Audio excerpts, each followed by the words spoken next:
Bom dia, iniciando a nossa aula do dia 30. Agora a gente inicia na apostila 3, tá? Vamos continuar vendo o assunto de funções.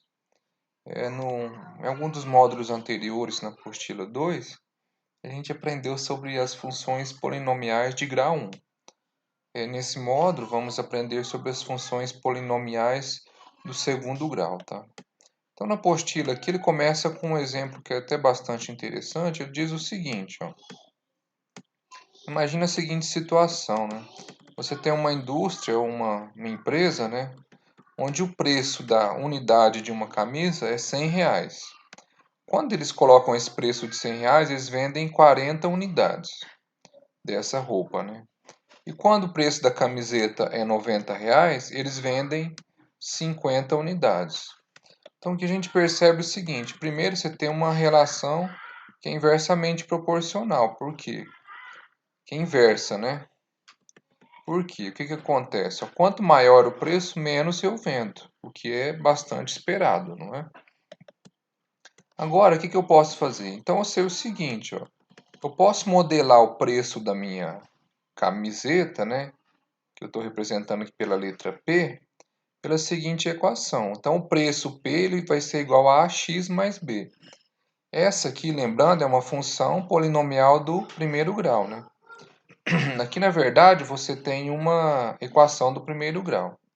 Ainda a gente não escreveu em forma de função, mas vai ser uma função porque você pode simplesmente escrever p de x aqui, né? Já que o p está em função de x, tá? Como que eu faço para achar os valores de a e b? Vou utilizar as informações que eu obtive anteriormente, ó. Quando o preço é R$ 100, então eu vendo 40, né? Vezes a mais b. A e b são as constantes dessa função que eu quero encontrar. Quando eu vendo 90, quando o preço é R$ 90, então eu vendo 50. Então o que eu quero achar agora? O A e o B. Tenho aqui um sistema de equações lineares, certo? Então, utilizando a regra do sistema, né, eu posso fazer uma menos a outra, ou posso usar a substituição, não importa. Eu chego no seguinte resultado, ó, que A é igual a menos 1 e B é 140. Então, concluo que o preço de cada camiseta ela é menos a quantidade de camisetas que eu produzo, mais um valor fixo, né? Uma constante, 140, tá? X aqui, ó, é a quantidade de unidades vendidas, tá? Então, o preço ele vai variar em função da quantidade vendida mais essa constante 140. Agora, se eu quero calcular a receita que eu tenho com as minhas vendas, o que eu vou fazer? Vai ser o preço vezes a quantidade que eu vendi. Mas olha, o meu preço é menos x mais 140. Então, substituindo o preço nessa equação aqui, o que eu vou ter? Que menos 140 vezes x é menos x ao quadrado mais 140x. Então, essa é minha receita, tá? Então, se eu quero saber o quanto eu vou obter de vendas, né? Basta eu fazer menos x ao quadrado, que é a quantidade de camisetas vendida ao quadrado, mais 140 vezes a quantidade de camisetas. E o custo de produção? Olha, ele está supondo aqui que o custo de produção unitário seja de R$ 30. Então, o custo vai ser 30 vezes a quantidade de camisetas produzidas. Então, qual que vai ser meu lucro? O lucro, né, nós já sabemos que é a receita menos o custo. Então, meu lucro vai ser a receita, né, que é menos x ao quadrado mais 140, menos o custo. Então, meu lucro é menos x ao quadrado mais 110x. Então, assim, eu tenho duas funções quadráticas ou polinomiais do segundo grau, ou só do segundo grau, né? Pode receber esses três nomes. Então, a receita é uma função quadrática e o lucro também é uma função quadrática. Depois nós vamos ver outros exemplos onde mostram que essas funções quadráticas podem ter algumas aplicações práticas, tá? Então, o que caracteriza uma função como sendo polinomial do segundo grau? Então, uma função dessa forma, a vezes x ao quadrado mais bx mais c, com A diferente de zero é uma função polinomial de grau 2. Por quê? A variável, o expoente maior aqui, que é 2, ela que vai determinar o grau do polinômio, tá? Se eu não tivesse essa parcela aqui, ó, ax ao quadrado, tivesse só bx mais c, então seria uma função polinomial de grau 1. Agora, sobre a concavidade do gráfico dessa função.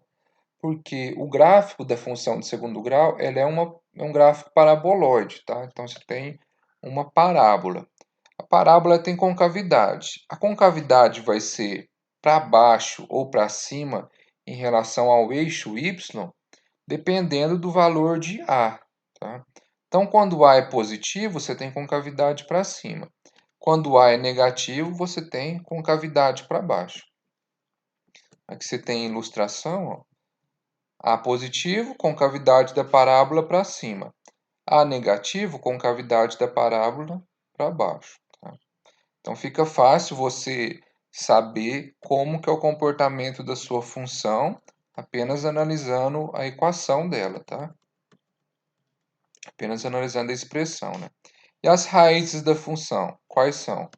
As raízes da função a gente já sabe achar, porque a gente utiliza muito o método de Bhaskara, né, uma fórmula de Bhaskara, para encontrar as raízes de uma equação do segundo grau. Então, como que eu acho as raízes de uma função qualquer? Eu pego a função, né? Isso aqui não é minha função. A gente estava chamando de f de x agorinha. Então, isso aqui é minha função, né? Isso é minha função, correto? Eu chamo ela de f de x, tá? Então, eu faço f de x igual a zero, eu encontro as raízes. Por que que eu faço f de x igual a zero? Bom, quando y é igual a zero, ou seja, o f de x é igual a zero, lembrando que f de x é igual a y, né? Lembrando o seguinte, que f de x é igual a y, então o que que eu tenho? Eu tenho o seguinte, eu tenho as raízes, né, da minha função, ok? Então, a minha função é o quê? F de x igual a y. Se eu faço o y igual a zero, quer dizer o quê? Que minha função, ela tocou o eixo x, né? Porque aqui onde ela toca o eixo x, ó, nesse ponto e nesse, né? Nesses pontos aqui o x vale zero, não é? Aqui x vale zero, tá? Então, nesses pontos, x vale zero. Então, por isso que eu pego a minha função, igualo ela a zero, tá? Para poder achar as raízes, ok? Então, como que eu acho as minhas raízes? Simplesmente aplicando a fórmula de Bhaskara. É interessante eu calcular o delta separadamente, que ele é o meu discriminante, né? Por que é interessante? Ó? Porque eu vou saber o seguinte, se delta for positivo, então a parábola ela vai interceptar o eixo y em dois pontos distintos, que seria esse caso aqui, né? Ela intercepta em dois pontos distintos, tá? Agora, se o delta, né, se o meu discriminante ele é igual a zero, isso significa o quê? Que a minha função, né, do segundo grau, a minha equação, ela só tem uma solução. Então, se ela só tem uma solução, ou uma solução dupla, né? Então, o eixo x ele vai estar bem aqui, ó. Ele vai tocar apenas em um ponto. Eu tenho apenas uma raiz, tá? Agora, se delta é negativo, quer dizer que eu não tenho raízes reais. Então, a minha parábola ela vai ficar acima do eixo x ou abaixo, né? Dependendo do valor de A, mas ela não vai tocar o eixo, tá? Porque eu não vou ter raízes reais. Então, é interessante você conhecer o valor do discriminante delta, para você saber como que vai ser o gráfico de sua função, tá? Aqui você tem um resumo. Quando é positivo, então, concavidade voltada para cima, né? Delta maior que zero, você tem duas raízes, então a equação do segundo grau, né, da função de segundo grau intercepta o eixo x em dois lugares. Se delta é igual a zero em um lugar, se delta é negativo, não intercepta o eixo x. Aqui é o mesmo, tá? Só que para A negativo. Então, parábola ou concavidade voltada para baixo. Agora, vamos ver a questão do ponto de intersecção do gráfico com o eixo das ordenadas. Aqui a gente estudou o que? A intersecção do gráfico da parábola, né, ou da função de segundo grau, intersecção com o eixo x, tá? Agora vamos ver a intersecção com o eixo y. Quando que a parábola ela vai interceptar o eixo y? O que acontece quando ela intercepta o eixo y? Vamos ver nesse gráfico aqui, ó. Quando a parábola intercepta o eixo y, o que ocorre? Nesse ponto aqui, quanto vale x, né? Bom, nesse ponto, como o ponto está em cima do eixo y, então aqui x é igual a zero. Então basta eu fazer x igual a zero na função. Então na função onde é x eu coloco zero. Vou fazer x igual a zero. Isso implica em f de zero, que é a vezes zero ao quadrado, mais b vezes zero, mais c. Então o f de zero, ou seja, o local do eixo y, onde o gráfico da função intercepta esse eixo, é o ponto C, tá? C e 0 e C. É o ponto 0 e C. Ou seja, o C ele é o termo independente nessa equação. Então, o C ele vai determinar o local no eixo y, tá? Onde a minha parábola intercepta. Então, agora aqui, ó, eu posso fazer um esboço da parábola, tá? Um esboço quer dizer que não tem os valores exatos, tá? Mas dá para mim ter uma ideia do comportamento da função, apenas conhecendo os valores da função. Então, eu sei o que? Quando A é positivo, concavidade para cima. Tá? E ela vai interceptar o eixo y no valor de C. Tá? E o valor de B? Depois a gente vai ver mais à frente, mas o valor de B ele vai determinar essa largura aqui, tá? Se B for menor, então a função, essas bordas da função que vão estar mais próximas. A concavidade vai ser mais fechada da parábola, dependendo do valor de B. Ela vai ser mais fechada ou mais aberta. Então, o A determina se a concavidade é para cima ou para baixo. Tá? O C é onde o gráfico da função intercepta o eixo y. E o B, vamos ver posteriormente, ele determina essa largura aqui do gráfico, ok? Você também pode encontrar a função de segundo grau na forma fatorada. Então, quando você conhece as raízes, você pode escrever a função assim, ó. F de x igual a vezes x menos x1, x menos x2, onde x1 e x2 são as raízes da sua função. Então, é uma outra forma de escrever. Qual que é a vantagem de escrever assim? Bom, escrevendo dessa forma, o que eu sei? Eu sei exatamente onde a minha função vai interceptar o eixo y e eu também sei o que? Qual que é a concavidade dela. Então, é uma vantagem também escrever assim. O problema de escrever assim é que eu não vou saber onde ela vai interceptar o eixo y, tá? Só sei onde ela intercepta o eixo x. Agora, escrevendo dessa forma, né? Vamos dizer assim que essa seja a forma mais convencional, eu não sei onde ela intercepta o eixo x. Eu precisaria calcular as raízes para saber. Agora, escrevendo dessa outra forma aqui, eu não sei onde ela intercepta o eixo y, mas sei onde ela intercepta o eixo x. Então, cada uma das formas tem suas vantagens e desvantagens. Tá? Agora, eu vou falar sobre o vértice da parábola. Quando você está estudando parábola, você tem um eixo imaginário que é denominado de eixo de simetria. Então, esse eixo aqui. Ó. Esse eixo divide a parábola exatamente em duas. Então, como se ele fosse um espelho. Ó. Tudo que acontece aqui está acontecendo aqui também, né? Tá? Então, o ponto que está sobre esse eixo de simetria ele é chamado de vértice. Então, aqui você tem um vértice, né? Aqui tem um vértice. Tá? Aqui também você tem outro vértice. é o ponto que está sobre esse eixo imaginário, tá? Que é o eixo de simetria. Então aqui, ó, você tem uma representação melhor, né? Então o eixo de simetria é o vértice, tá?